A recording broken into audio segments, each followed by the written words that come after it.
Welcome back. It's time for the next installment of Make Electronics. Time for the second experiment.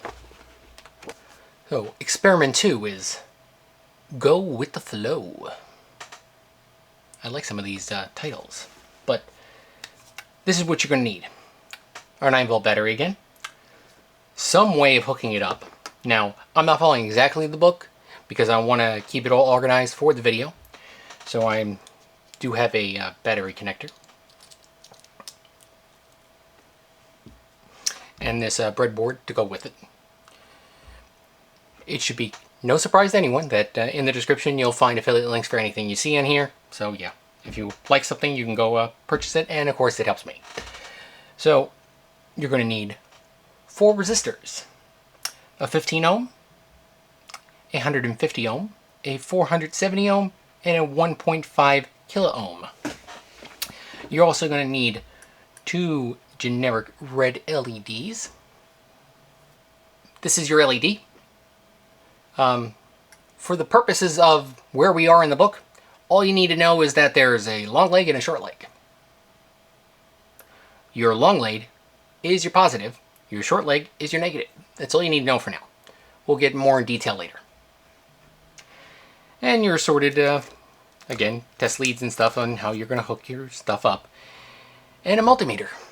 Now, this is a pretty fancy one. You can get away with an analog one as well. But let's get to it. So, let's start off by showing these values on the multimeter. Now, I should say that there is a color code on all these resistors. It's different bandings and everything, and gives you your different resistant values plus your tolerance levels. The color code system gives me a headache because I can never remember it, nor is it easy to read, especially around different brands and everything.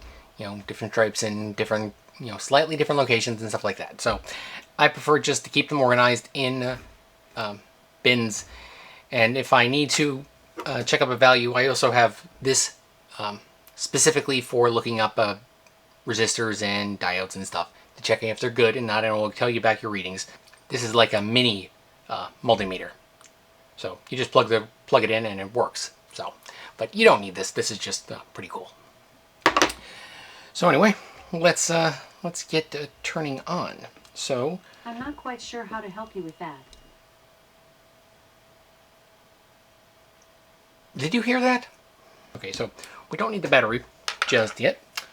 So we're going to use the multimeter. Now I'm going to turn it on. And I'm going to put it into multimeter mode. Okay, so I'm going to... So we're going to hook a common. For the purposes of this is going to be our neutral, or negative. So I'm going to hook it up to the negative over here. So the way, if you don't know, the breadboard works, these vertical strips are all connected. So I plug the negative in, and all these resistors are now connected to negative. So I don't have to move that one. I'll only have to move the positive. So we're going to take our red and put it into our V. And I'm going to hook this up to the first resistor. And obviously this is a smart, so it does do automatic. This is cutting back at 16 ohms, which was, I put a 15 one in, and that's correct. Now, a lot of stuff you're going to find resistance is within 20% tolerance. You can get a lot better ones than that, but in the purposes of this kind of stuff, this commodity stuff, if you want real tight tolerances, you're going to pay for it. So 20% is fine, 5% is great. Good to go. I have a mix here. It doesn't match exactly what the book has. So the next one is a 150, which is coming back at 151.6 ohms. Sounds good. The last one is 470, and it's coming back at 473.9 ohms. If you noticed, it's right within the same percentage, because I'm pretty sure these are all the same brand. Okay, and the last one is the 1.5 kilo ohm. And it's coming at 1.48, 498. So, a little less than what it's rated for, which is perfectly fine in tolerances of plus or minus. So there you go. So I think we should move on, and let's see what we can do about getting this red LED turned on. And later, we're going to do something special, but we'll get to that.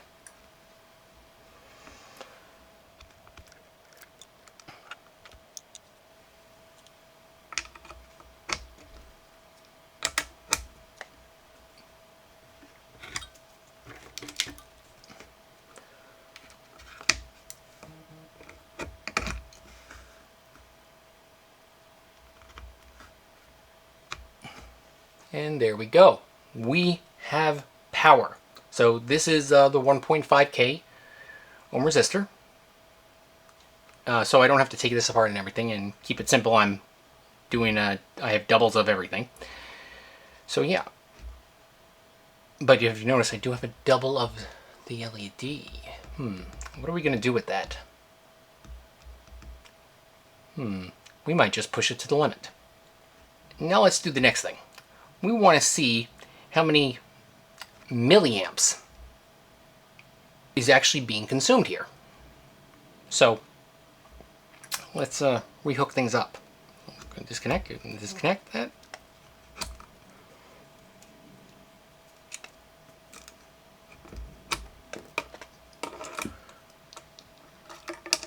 So basically what we're going to do is we're going to hook the battery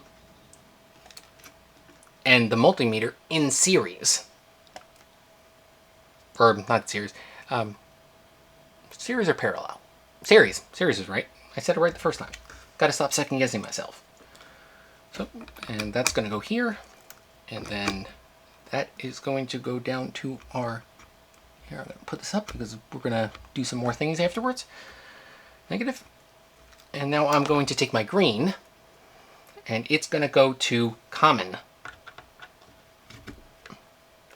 And that will go to positive.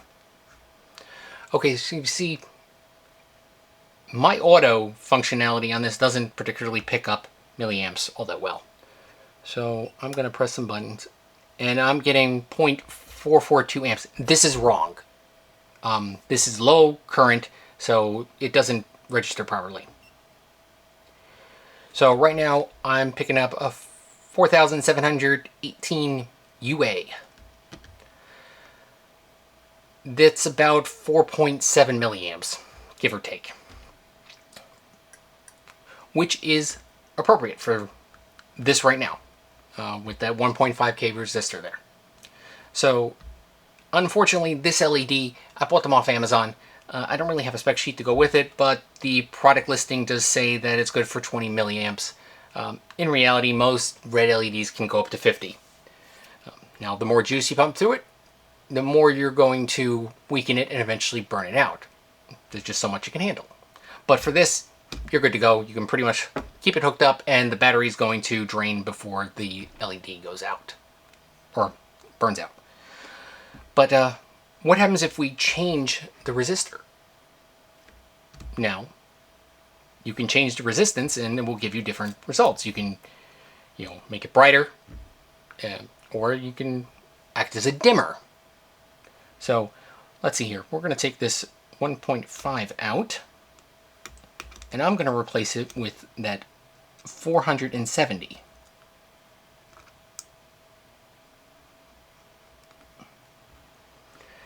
As you've seen, my multimeter changed to 14.55 milliamps. So we're close to that 20, and we're good. I do have something else here to show you, which I have a thermal camera. So, see, that resistor is coming back at 127.8 degrees Fahrenheit. And the LED is actually, right around 80. So that's good. This will last, just like the first resistor, this will last until the battery depletes itself. But let's continue. So I'm just going to disconnect that while I do this.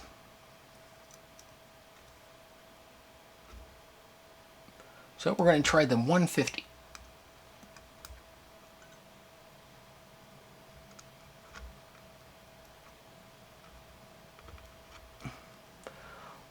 Whoa, we got 44.5 milliamps we're pulling right now.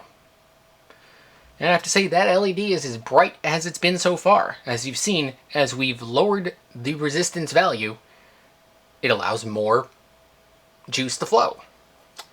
But that comes with a side effect. That LED is now around 95 degrees, but that resistor's hovering around 220 degrees Fahrenheit now. Now, if this spec sheet on the product listing is correct, this is well above that 20 milliamps, and the LED could burn out eventually. But what happens if we go down to 15? Woo! Hot!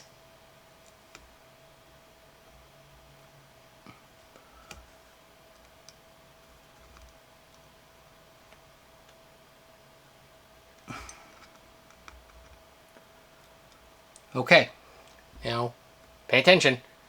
This is not gonna, I'm pretty sure that this is gonna burn out almost instantly. Boom. Yeah, that didn't last long, because look what we're pulling 350 milliamps. So the circuit is still complete. But, oh, I don't think you can see that on the camera, but we have smoke coming off of that resistor.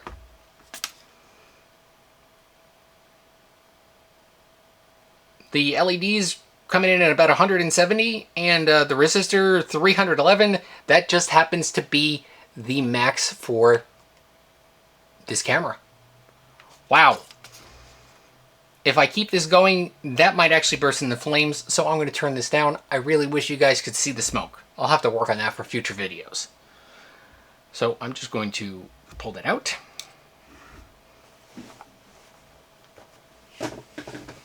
So yeah, what we did was we went ahead and overloaded an LED and showed you what happens. And what can happen when you damage your electronics. We toasted. Here, I'm going to show you. Here, I'm going to take this out. We're going to put it to the side. And I'm just going to put the 1.5K back in and watch. We're pushing about 5300 UA, but there's no light because the diode, the light emitting part of our diode is fried. So the two of these, your LED and this resistor that I burnt out, I'm going to put to the side, and eventually I think I'm going to do some epoxy art or something to encapsulate everything that we've sacrificed for science. So that's that. Put that to the side. As you can see, I have that second LED because I planned on burning the LED out. So I'm going to put this back in because while this video is done, we're going to use the same setup for the next one. So don't take it apart, just disconnect it so you don't drain your battery. And I will see you on the next video. Stay sleepy, my friends.